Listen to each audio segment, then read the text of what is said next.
எங்களை அதிகமாய் நேசிக்கிற எங்கள் அன்பின் பரலோக பிதாவே மை துதிக்கிறோம் ஸ்தோத்தரிக்கிறோம் அப்பா. இந்த புதிய நாளை காண செய்த கிருபைக்காக நன்றி அப்பா. இந்த புதிய நாளிலும் புதிய கிருபைகளினால் நிரப்புங்க. உடைய வல்லமையினால் நிரப்புவீராக.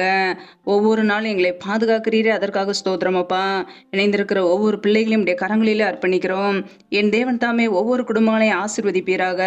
பிள்ளைகள் செய்கிற வேலைகள், தொழில்கள், வியாபாரங்கள் எல்லாவற்றையும் ஆசீர்வதிங்கப்பா. கையின் பிரயாசங்களை வருதிய பண்ணுங்க.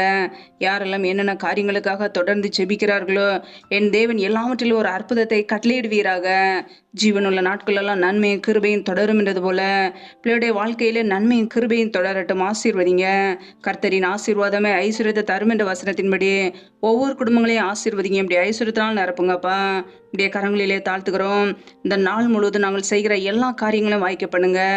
ஜெயம் கொடுக்கிற தேவனுக்கு ஸ்தோத்திரம் உண்டாவதாக என்றது போல என் தேவன் நாங்கள் செய்கிற எல்லா காரியங்களையும் ஜெயத்தை கட்டளையிடுவீராக. நன்மையான காரியங்களை செய்யுங்கப்பா. வாய்க்க பண்ணுங்க. ஆசீர்வதிங்க. இப்படியே கரங்களிலே தாழ்த்துக்கிறோம்.